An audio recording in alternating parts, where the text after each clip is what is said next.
It is said these prophets foresaw the First and Second World Wars, predicted natural catastrophes, the rise and fall of empires, and the end of the world.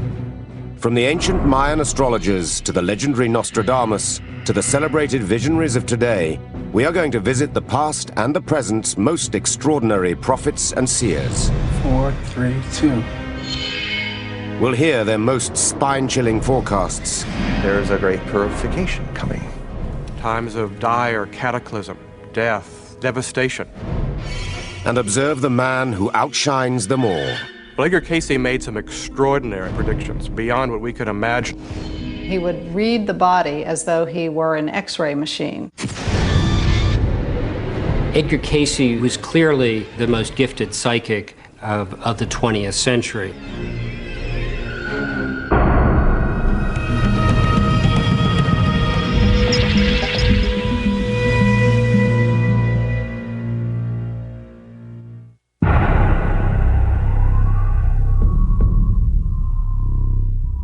From ancient times to today, the mysteries of the future have been explored by many, but interpreted by only a select few.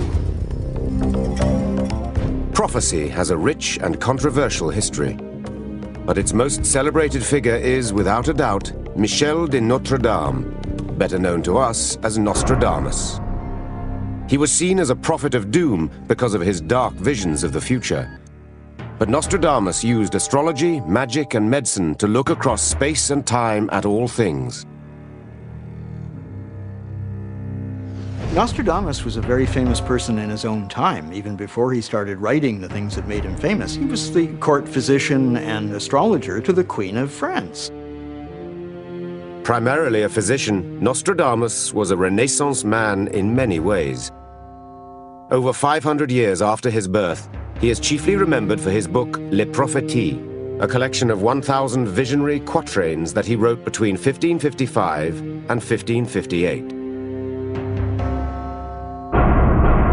He planned 10 volumes, 1,000 predictions, of which only 942 survive. And they basically look at the profound flows and inclinations of the future. They're not written in stone. There are hundreds of prophecies that indicate alternative futures. Nostradamus' material is clearly clothed in symbology and arcane references and open to different interpretations. But many of the predictions proved eerily accurate, especially those that were fulfilled in Nostradamus' own lifetime. The most famous of them predicted the death of the King of France 4 years before it occurred. In July 1559, Henry II confronted Gabriel, Count of Montgomery, in a jousting tournament. The young lion, he will surmount the old one, on the field of combat in single battle told. Both men bore shields emblazoned with lions. The younger lion, Count Montgomery, did not lower his jousting stick soon enough, which pierced through the golden visor of the king. He will pierce his eyes through a cage all golden. Count Montgomery, his jousting stick split into large splinters, one wounding the king in the throat, another just behind the eye, blinding him and going into his brain. The final line gives us the denouement, the epilogue to all of this. 2 wounds become 1, then dying in cruel death's cold. The king lingered for 10 agonizing days, and he finally died from peritonitis of the brain.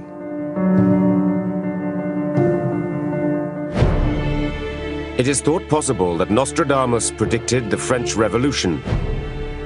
From the enslaved people, songs, chants, and demands. In the future, by such headless idiots, these will be taken as divine utterances.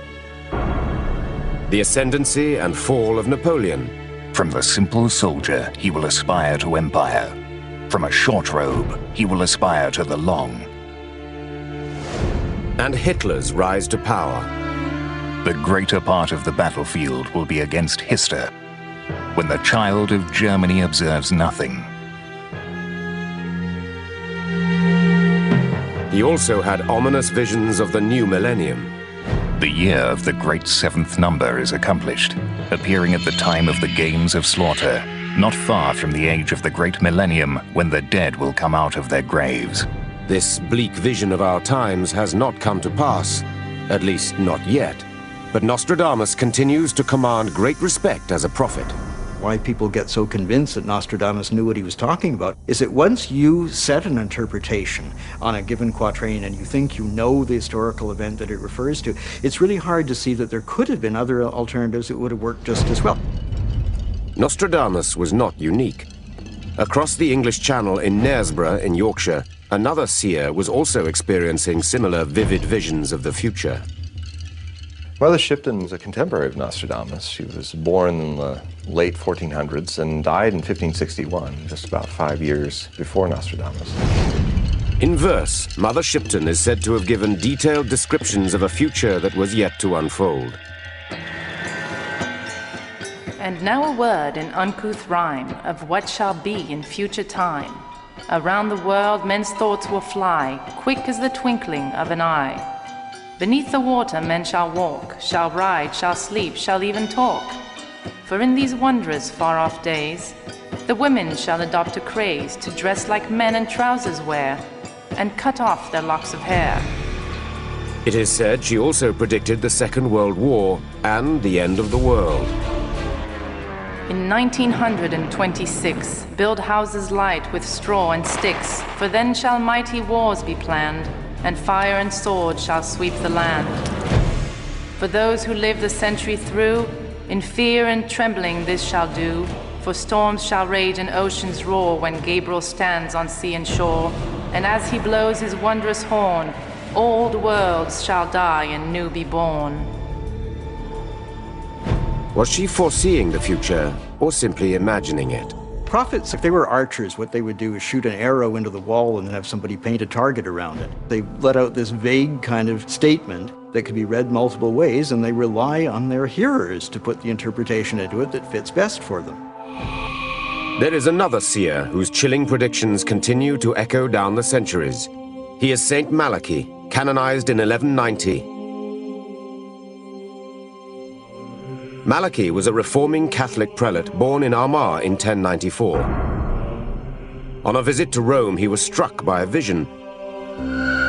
Before him appeared a series of Latin phrases identifying the 111 popes who would rule the Catholic Church until the end of time.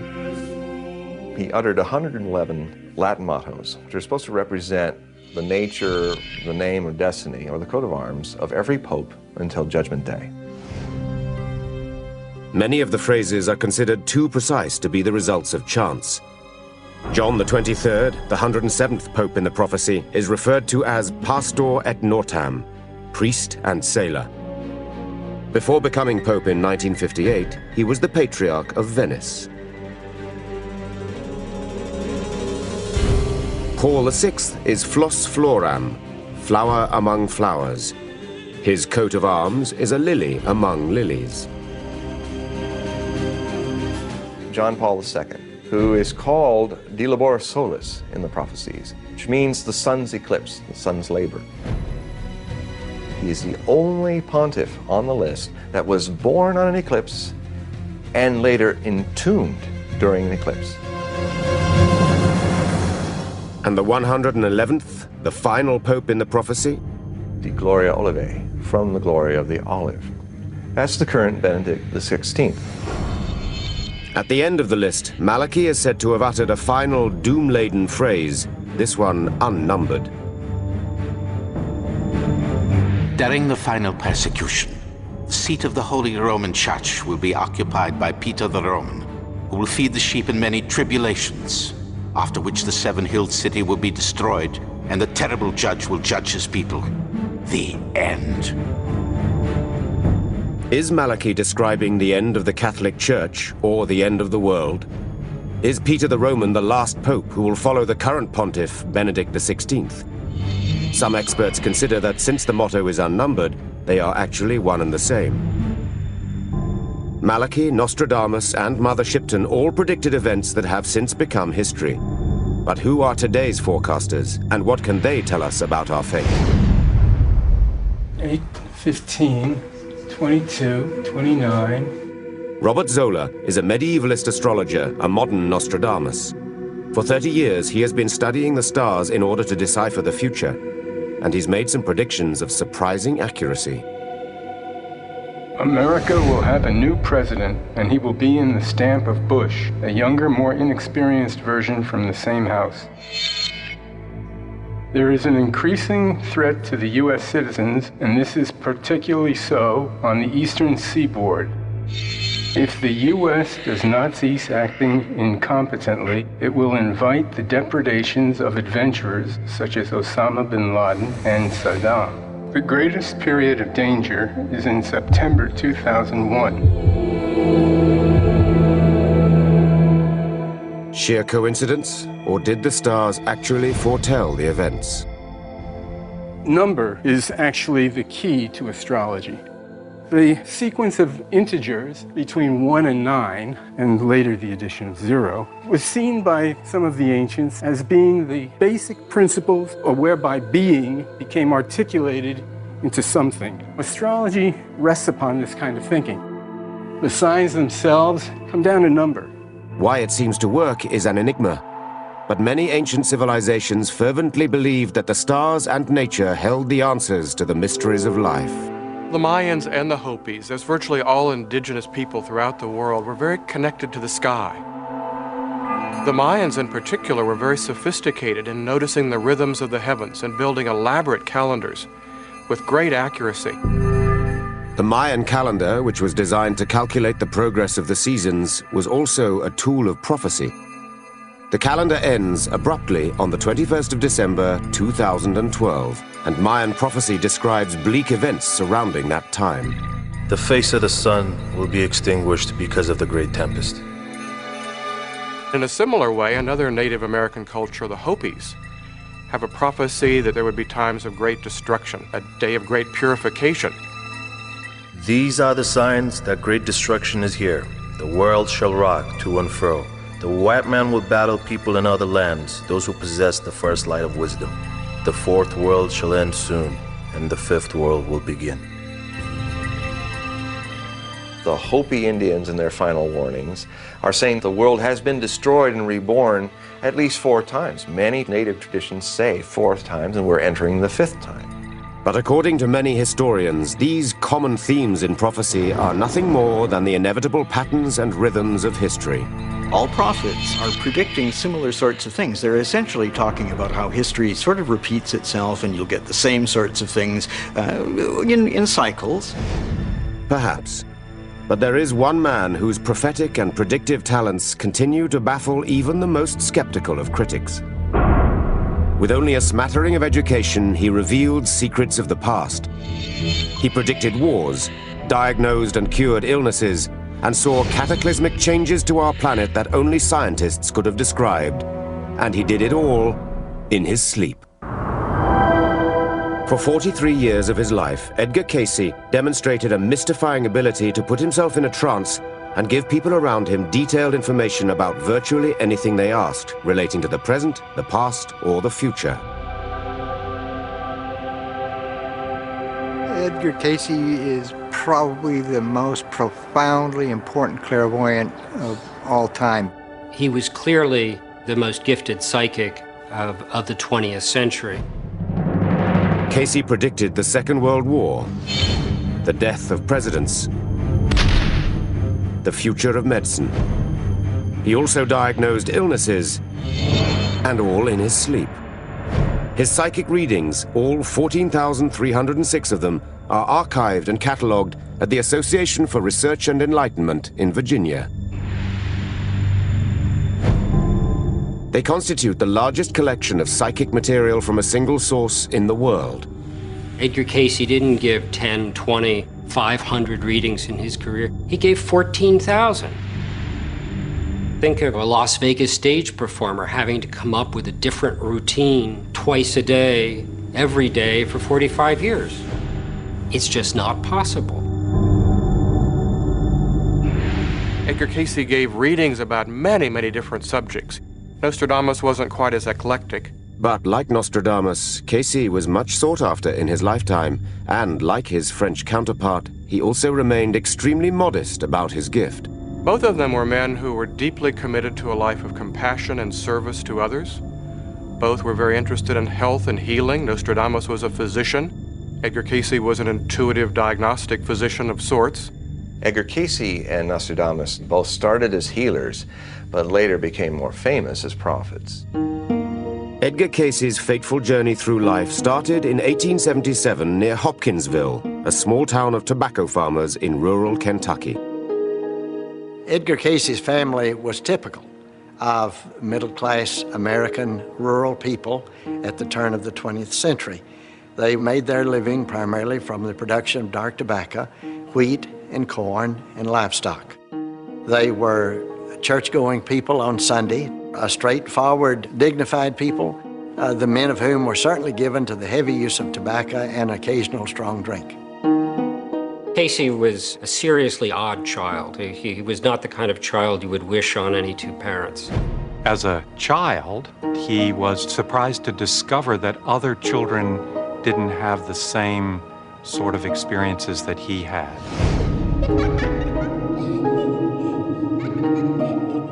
As a boy, Edgar often had visions as he sat in the woods reading his Bible. After his grandfather drowned in their pond, he reported seeing him regularly around the farm. The child was also said to have had the uncanny ability to memorize entire books by sleeping on them. Had he been born in different circumstances, not a little rural community, Edgar could very easily have been, sold as a circus act. He was completely surrounded by people who loved him, people who protected him. Edgar's most extraordinary talent, which earned him the nickname Sleeping Prophet, surfaced several years later when he was in his early 20s. While working as an insurance salesman, he developed severe chronic laryngitis. Unable to speak, Cayce took a job as a photographer. In the darkroom, he wouldn't be required to talk much. But the malady persisted, and he finally decided to seek help. At that time, Edgar had had some friendship association with Dr. Al Lane, a homeopathic physician. And Dr. Lane suggested to young Edgar, why not self-impose hypnosis? What happened next sealed Edgar Cayce's destiny. It was on the 30th of March, 1901, in a two-story brick house on West 7th Street in Hopkinsville, Kentucky, that Edgar Cayce lay upon a couch in a contemplative and meditative situation and self-imposed hypnosis. And then, before his parents and maybe a few others in the room, astounded everyone by describing what was wrong with his throat and prescribing treatment for it. The first reading, March 30th, 1901. Out of a deep sleep, Cayce had spoken in a clear voice and described both his ailment and its cure. Soon, doctors and patients were coming from far and wide to be diagnosed and made well by the man with the X-ray eyes. One of the amazing things about Edgar Cayce's health readings is the piercing nature of his vision into an individual's body. He would read the body as though he were an X-ray machine. And the terminology that he used was quite medical. It's quite amazing. In 1905, Cayce told surgeons how to mend the badly broken leg of a local man, George Dalton, by inserting a nail into the break. The doctors had said Dalton would never walk again. He did. To our knowledge, that was the first time in medical history of the use of a nail. In the summer of 1911, when doctors told Cayce his wife Gertrude would soon die of tuberculosis, she followed her husband's treatment directions and quickly recovered. Cayce's fame as a healer spread rapidly. In the New York Times, he received rave reviews from doctors.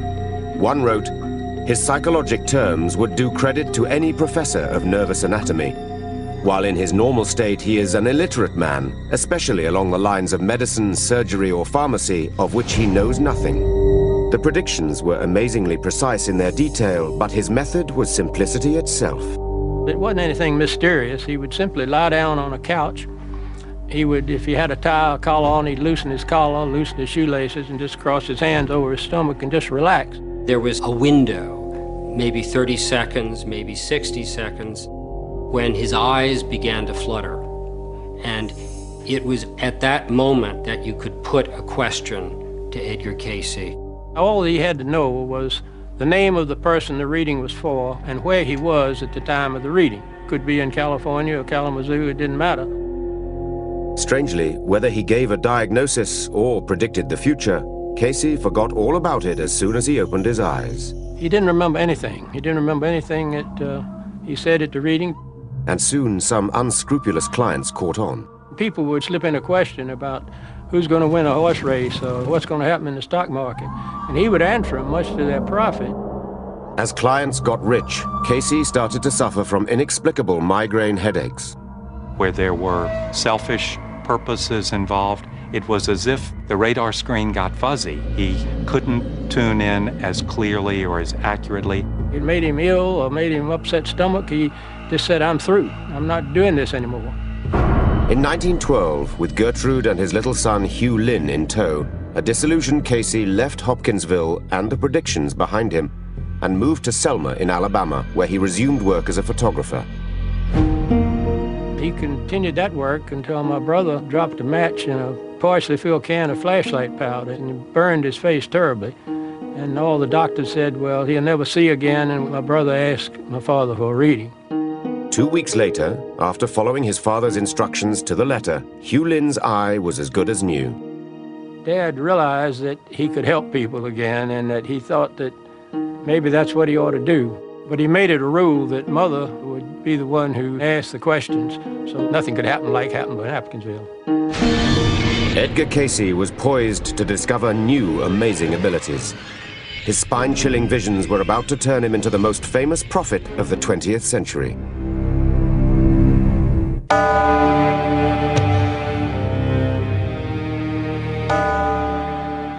In the 1920s, Europe was still reeling from the disastrous consequences of the First World War.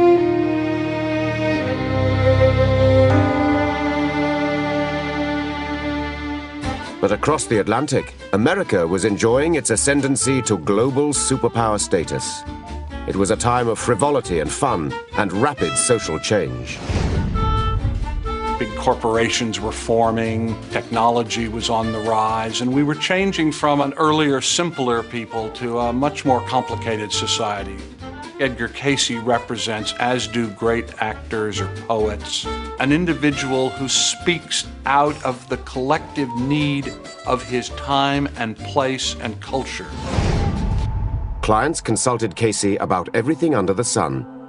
Oil prospectors asked him where to locate their oil wells. Some of the most remarkable readings before 1923 are oil readings, geophysical readings. Edgar Cayce gives almost a foot-by-foot breakdown of the geophysical conditions for a particular site. And invariably, he was right. He was dead on. Great minds also visited the sleeping prophet. Thomas Edison received readings on the nature of electricity. Woodrow Wilson, President of the United States, who was suffering from a heart condition. We know that George Gershwin received readings. We know that Nelson Rockefeller received readings. Edgar Cayce was extraordinarily eclectic in his psychic work, but his predictions on world affairs, complete with dates and vivid descriptions of events, are a testament to its accuracy.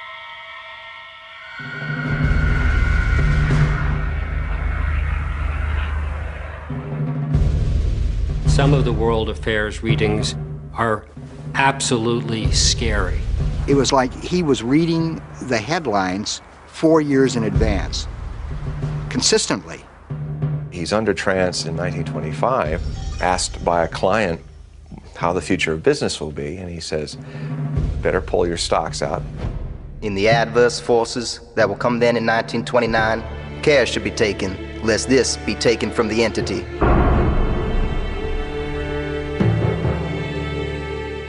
Cayce foresaw the onset of the Great Depression 4 years before it occurred, and then, in 1931, he accurately predicted the end of the hard times. In the spring of '33 will be the real definite improvements. The only thing we have to fear is fear itself. Now, of course, that's the New Deal, when we did slowly start to get out of the Depression. Cayce also made several predictions about the oncoming World War.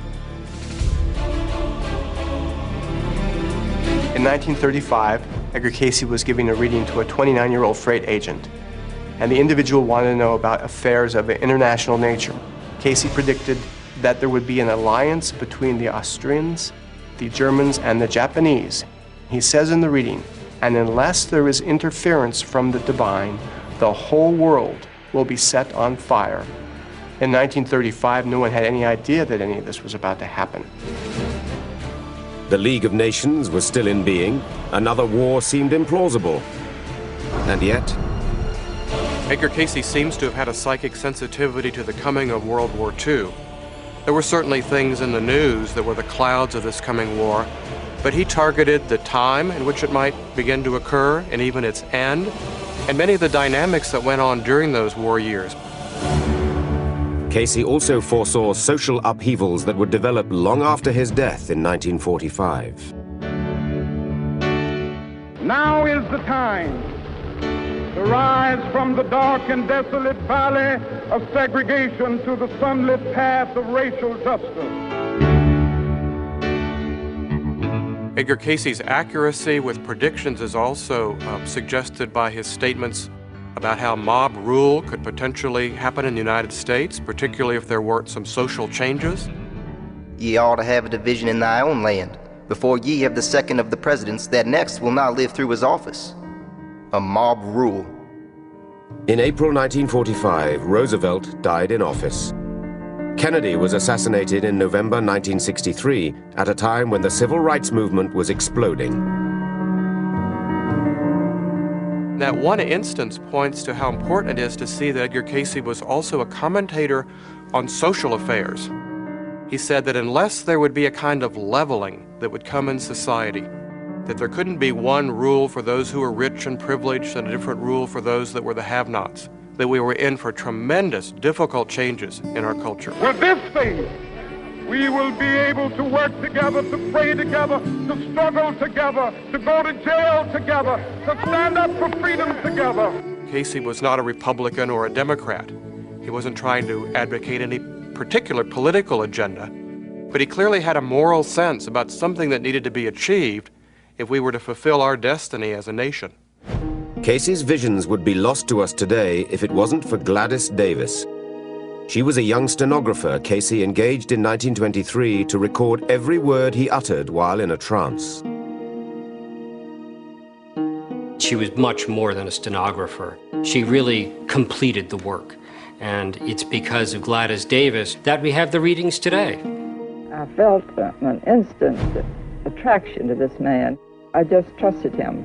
One day during a reading, he said a string of words, so I was wondering whether I should put a dash or comma or just how to word this. And over there asleep on the couch, I mean, his eyes closed, he said, "Put a comma between these." After she took the reading, she then typed it up into a copy that she would send to the person who had the reading. In the interest of confidentiality, all the names of the people having readings were removed and numbers were inserted. It made no difference to Cayce whether his clients were paupers or princes. He never charged for a reading, relying instead on donations, a decision that weighed heavily on his family. We struggled financially, yes, all the time. My mother was frequently wondering what she was going to buy for groceries next week, because if he got 2 or 3 readings in a row and he had a little money, he'd buy a load of topsoil for the garden, or he'd buy a new fruit tree. I think my father gave these readings because he felt it helped people, and that's what he wanted to do.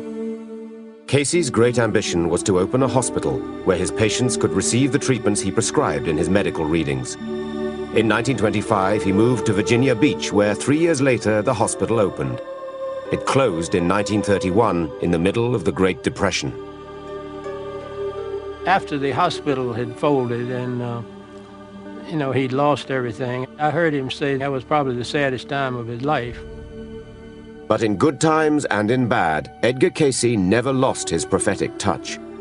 In fact, another set of readings, which had issued from his sleeping form in the 1920s, proved so astounding that they still resonate today and may yet turn modern history upside down. For 43 years of his life, Edgar Cayce would lie down on a couch, place his hands on his solar plexus, and fall into a self-induced trance. In this state, he traveled through space and time, foretelling wars, diagnosing illnesses, and, in some of his most intriguing readings, rewriting history. When we consider Edgar Cayce's predictions, it's also interesting to look at some of the retrocognitive statements he made, looking back into history and making statements about things you wouldn't find in the history book. Cayce seemed to know secrets about the past that only high-tech instruments and years of excavating could reveal. Long before the Dead Sea Scrolls were discovered in 1947, he spoke of an ancient sect of Judaism, the Essenes, which experts of the time believed was made up exclusively of men. Edgar Cayce spoke about the Essenes as a community that included men, women, and children. The experts remained dubious, but in the 1950s, years after Cayce's death, skeletons of Essene women were unearthed near the site where the scrolls were found. With geology, there are some interesting things as well. Cayce suggested that at one time the Nile River flowed in the opposite direction and actually emptied directly into the Atlantic Ocean. Amazingly, in the 1980s, satellite images from the space shuttle revealed unknown river valleys beneath the driest parts of the Sahara. More imaging and on-site exploration have demonstrated that the Nile may indeed have once flowed through the desert and into the Atlantic. In Edgar Cayce's lifetime, much of what he said about lost civilizations, ancient worlds, was regarded as science fiction. It really wasn't until this century, and literally the discovery of the Dead Sea Scrolls, that people have begun to look much harder and realistically at these readings as perhaps, well, maybe these aren't so far-fetched. Probably the most intriguing readings Cayce gave were on the subject of the lost land of Atlantis. Atlantis, from Edgar Cayce's perspective, was the first great Eden on the earth. It predates the Eden that we know of between the Tigris and the Euphrates, the Eden of Adam and Eve. Edgar Cayce saw Atlantis as a massive continent in the middle of the Atlantic Ocean. At the time, the individuals that populated the area had a deep understanding of the forces of the universe and could actually harness some of these powers to use devices such as flying machines and crystals and so forth. But according to the readings, the Atlanteans abused their power over nature. As a result, Atlantis disappeared in a cataclysmic disaster some 10,000 years ago.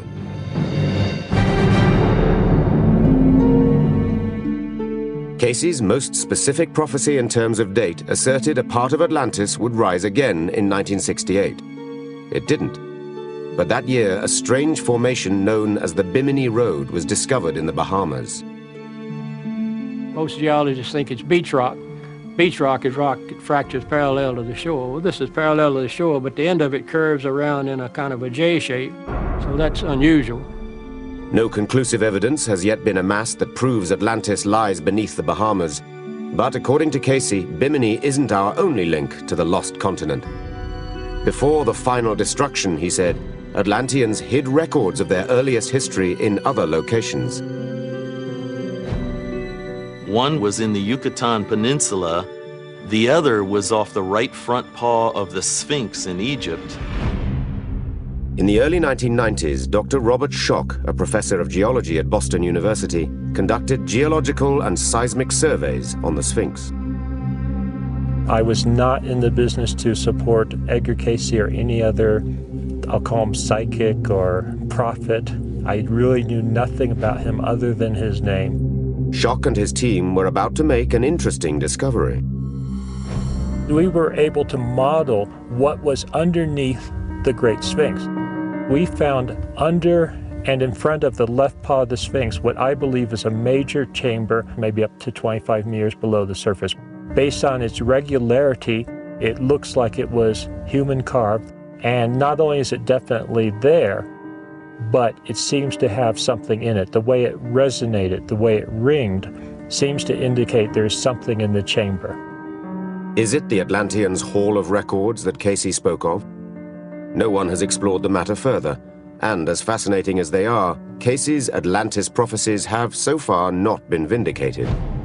However, it is possible that Cayce's method and not his material will have the most far-reaching effect on our understanding of ourselves and the world we inhabit. In fact, he suggested that with practice, we could all do what he did. I do not believe there is a single individual that does not possess this same ability I have. If they would only be willing to pay the price of detachment from self-interest that it takes to develop those abilities. Cayce was even able to describe where he got the information that came to him in trance. He said it came from the subconscious mind of the individual he was reading for, and from the Akashic records, a universal source of knowledge that holds all the pasts, presents, and unfolding futures of mankind. Edgar Cayce said, ultimately, when you view it from the highest dimension, there is no time and no space. There is no future and no past.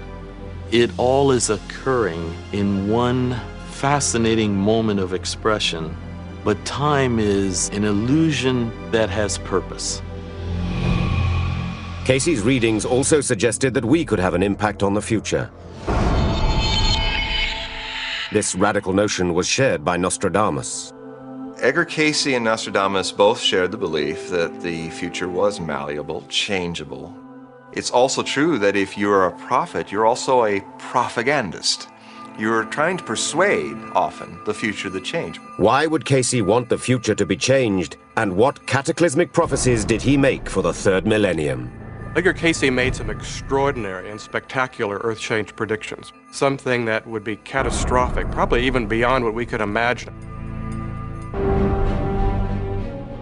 From Nostradamus to the Mayan priests, prophets, and prophetic traditions the world over warn of cataclysmic planet changes that will soon be upon us. The ancient Mayans had a sense that there would come a time, about in these times in which we're living now, that would include tremendous destruction. They speak about the day of the withered fruit and the great tempest, things that sound rather scary. The Hopi Indians speak of trees dying and dramatic changes in the weather that will bring in the day of purification. Nostradamus speaks of the dead rising from their graves, and Mother Shipton warns, "Storms shall rage and oceans roar, old worlds shall die and new be born." Cayce's predictions for the new millennium are every bit as dire as all the other prophets who preceded him. Edgar Cayce made some extraordinary and spectacular Earth change predictions. Probably the biggest one was that the rotational axis of the Earth would change. And that's something that would be catastrophic, probably even beyond what we could imagine if that took place literally. If the tilt axis of the Earth shifted slightly, the entire mass of the Earth would have to reconfigure itself. It would shift ocean basins, it would shift where valleys are, where mountains are. Some of Cayce's visions of the future are truly terrifying. He speaks of Japan going into the ocean, inundations for southeastern United States, perhaps in a very slow way, but a permanent kind of inundation. He also said the American East Coast would not be spared. Portions of the now east coast of New York, or New York City itself, will in the main disappear. This will be another generation, though. Here, while the southern portions of Carolina, Georgia, these will disappear. This will be much sooner. He also suggests that Europe would change either geologically or climatologically in the twinkling of an eye. Cayce actually foresaw these as part of the shifting of the poles. He stated that the Great Lakes would flow down through the Mississippi Valley system and from there flow right into the Gulf. Cayce, who knew nothing about plate tectonics, said signs within the Earth would warn us of this coming shift of the poles. The most dramatic predictions that Edgar Cayce made is that there would be the onset of major Earth changes that would escalate in activity from 1958 on through 1998. From that period on, these trends, they would escalate again. Then we would know that the pole shift was coming. There will be the upheavals in the Arctic and in the Antarctic that will make for the eruption of volcanoes in the torrid areas. And this will begin in those periods in 58 to 98. volcanic activity events are increasing. The torrid zone activity has increased along with general world increase by something like 500% in the last 50 years. Cayce also predicted a surge in violent storms and earthquakes in this period. In the last 10 years, hurricane activity in the Atlantic has been at its highest since records began, and an increasing number of earthquakes are being detected around the globe. In 1999, German researchers measured more than 200 earthquakes in a period of 7 months above the Arctic Circle. Are Cayce, Mother Shipton, Nostradamus, and the Mayan and Hopi Indians before them reading from the same hymn sheet? People from different cultures seem to have been able to tune into a kind of universal mind, that same level that Nostradamus and Edgar Cayce seem to have been able to tune into also. Is the world as we know it about to end? Some disaster with our skies, with our crops, with our rising oceans, they all can basically agree on that. They may emphasize one aspect more than others, but they all share the fact that we are entering a period of evolutionary crisis. So many different prophetic traditions have talked about times of destruction, times of dire cataclysm, death, devastation. More than anything, those predictions are a wake-up call for all of us as individuals, as a nation, as a world, to look at our relationship to the earth, to nature, and to our relationship with each other. As dire as his prophecies concerning the planet appear, Cayce himself believed in living in the present.